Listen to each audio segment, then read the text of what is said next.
ओम नमः शिवाय। श्रावण माह महात्म्य 27वां अध्याय। आज के वीडियो में आप श्रवण करेंगे कर्क संक्रांति और सिंह संक्रांति में किए जाने वाले कार्यों को। ईश्वर बोले, हे सनत कुमार, श्रावण मास में कर्क संक्रांति तथा सिंह संक्रांति आने पर उस समय जो कृत्य किए जाते हैं उन्हें भी मैं आपसे कहता हूँ। कर्क संक्रांति तथा सिंह संक्रांति के बीच की अवधि में सभी नदियाँ रजस्वला रहती हैं, अतः समुद्रगामिनी नदियों को छोड़कर उन सभी में स्नान नहीं करना चाहिए। कुछ ऋषियों ने यह कहा है कि अगस्त्य के उदय पर्यंत ही वे रजस्वला रहती हैं। जब तक दक्षिण दिशा के आभूषण स्वरूप अगस्त्य उदित नहीं होते तभी तक वे नदियाँ रजस्वला रहती हैं और अल्प जल वाली कही जाती हैं। जो नदियाँ पृथ्वी पर ग्रीष्म ऋतु में सूख जाती हैं और वर्षा काल में जब तक 10 दिन न बीत जाए तब तक उनमें स्नान नहीं करना चाहिए। जिन नदियों की गति स्वतः 8000 धनुष तक नहीं हो जाती तब तक वे नदी शब्द की संज्ञावली नहीं होती, अपितु वे गर्त कही जाती हैं। कर्क संक्रांति के प्रारंभ में 3 दिन तक महानदियाँ रजस्वला रहती हैं। वे स्त्रियों की भांति चौथे दिन शुद्ध हो जाती हैं। हे मुने, अब मैं महानदियों को बताऊंगा, आप सावधान होकर सुनिए। गोदावरी, भीमरथी, तुंगभद्रा, वेनिका, तापी, पयोसणी, यह 6 नदियाँ विंध्य के दक्षिण में कही गई हैं। भागीरथी, नर्मदा, यमुना, सरस्वती, विशोका, वितस्ता, यह 6 नदियाँ विंध्य के उत्तर में कही गई हैं। ये 12 महानदियाँ देवर्षि क्षेत्र से उत्पन्न हुई हैं। हे मुने, देविका, कावेरी, वंजरा, कृष्णा, ये महानदियाँ कर्क संक्रमण के प्रारंभ में 1 दिन तक रजस्वला रहती हैं। गौतमी नामक नदी कर्क संक्रमण होने पर 3 दिनों तक रजस्वला रहती हैं। चंद्रभागा, सती, सिंधु, सरयू, नर्मदा, गंगा, यमुना, प्लक्षजाला, सरस्वती, ये जो नाद संज्ञा वाली नदियां हैं वे रजो दोष से युक्त नहीं होती। सोण, सिंधु, हिरण्य, कोकिल, आहित, घर घर और शतद्रु, ये 7 नाद पवित्र कहे गए हैं। धर्म द्रव्यमयी गंगा, पवित्र यमुना तथा सरस्वती, ये नदियाँ गुप्त रजो दोष वाली होती हैं, अतः ये सभी अवस्थाओं में निर्मल रहती हैं। जल का यह रजो दोष नदी तट पर रहने वालों को नहीं होता। रजो धर्म से दूषित जल भी गंगा जल से पवित्र हो जाता है। प्रसवावस्था वाली बकरियां, गायें, भैंसे व स्त्रियां और भूमि पर वृष्टि के प्रारंभ का जल ये 10 रात व्यतीत होने पर शुद्ध हो जाते हैं। कुएं तथा बावली के अभाव में अन्य नदियों का जल अमृत होता है। रजो धर्म से दूषित काल में भी ग्राम भोग नदी दोष में नहीं होती है। दूसरे के द्वारा भरवाए गए जल में रजो दोष नहीं होता है। उपाकर्म में, उत्सर्ग कृत्य में, प्रातः काल के स्नान में, विपत्तियों में, सूर्य ग्रहण काल में तथा चंद्र ग्रहण काल में रजो दोष नहीं होता है। हे सनत कुमार, अब मैं सिंह संक्रांति में गौ प्रसव के विषय में कहूँगा। सिंह राशि में सूर्य के संक्रमण होने पर यदि गौ प्रसव होता है तब जिसकी गाय प्रसव करती है उसकी मृत्यु 6 महीनों में हो जाती है। मैं इसकी शांति भी बताऊंगा जिससे सुख प्राप्त होता है।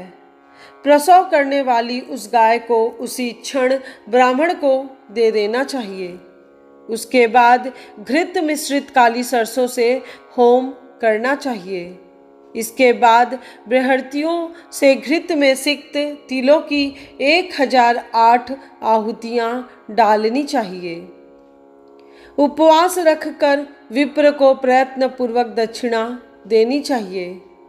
सिंह राशि में सूर्य के प्रवेश करने पर जब गोष्ठ में गौ प्रसव होता है तब कोई अनिष्ट अवश्य होता है, अतः उसकी शांति के लिए शांति कर्म अनुष्ठान करना चाहिए।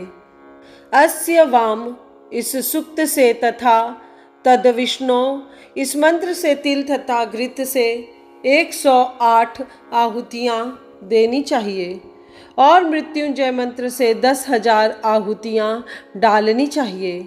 उसके बाद श्री सूक्त से अथवा शांति सूक्त से स्नान करना चाहिए।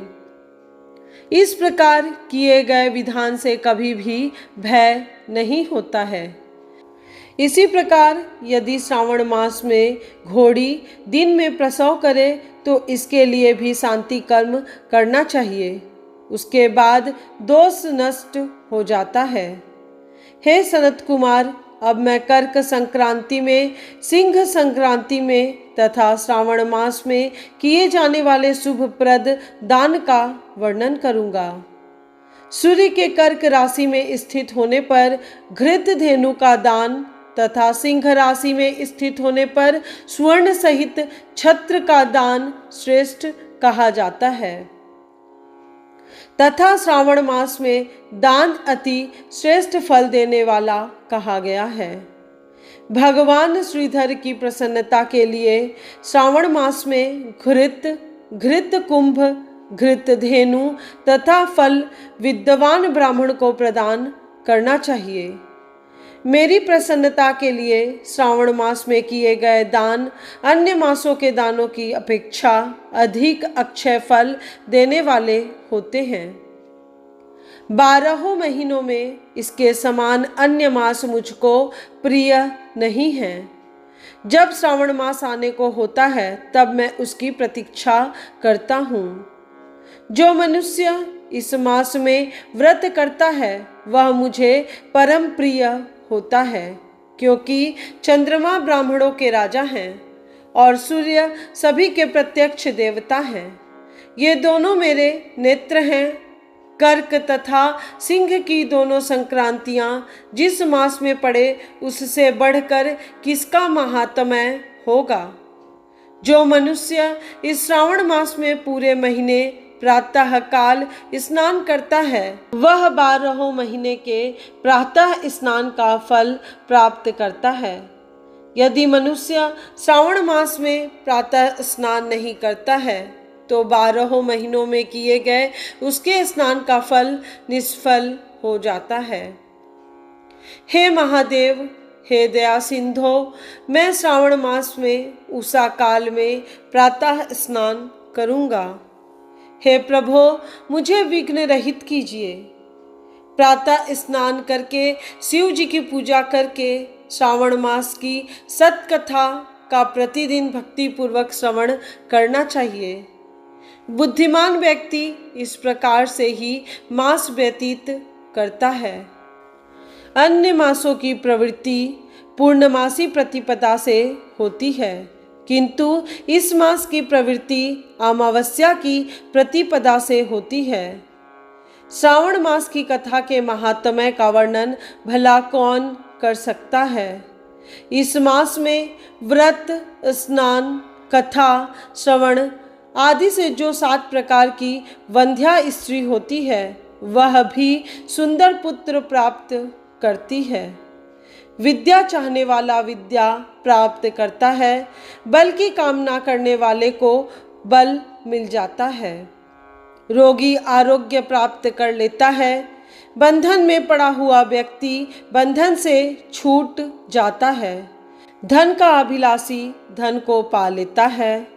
धर्म के प्रति मनुष्य का अनुराग हो जाता है तथा पत्नी की कामना करने वाला उत्तम पत्नी पाता है। हे मानद, अधिक कहने से क्या प्रयोजन। मनुष्य जो जो चाहता है उसको पा लेता है और मृत्यु के बाद मेरे लोक को पाकर मेरे सानिध्य में आनंद प्राप्त करता है। कथा सुनाने के बाद वस्त्र आभूषण आदि से कथावाचक की विधिवत पूजा करनी चाहिए। जिसने वाचक को संतुष्ट कर दिया उसने मानो मुझ शिव को प्रसन्न कर दिया। श्रावण मास महात्म्य सुनकर जो वाचक की पूजा नहीं करता, यमराज उसके कानों को छेदते हैं और वह दूसरे जन्म में बहरा होता है। अतः सामर्थ्य अनुसार वाचक की पूजा करनी चाहिए। जो मनुष्य उत्तम भक्ति के साथ इस श्रावण मास महात्म्य का पाठ करता है अथवा सुनता है अथवा दूसरों को सुनाता है, उसको अनंत पुण्य की प्राप्ति होती है।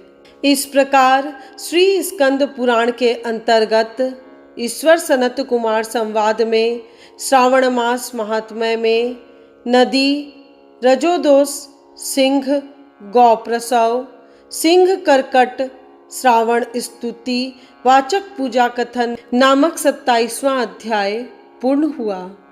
श्रावण मास महात्म्य 28वां अध्याय इस चैनल के अगले वीडियो में अवश्य सुनिएगा, जिसमें अगस्त्य जी को अर्घ्य प्रदान करने की विधि का वर्णन किया गया है। ऐसे ही पौराणिक कथाओं को सुनने के लिए आपके अपने इस चैनल से जुड़े रहिए।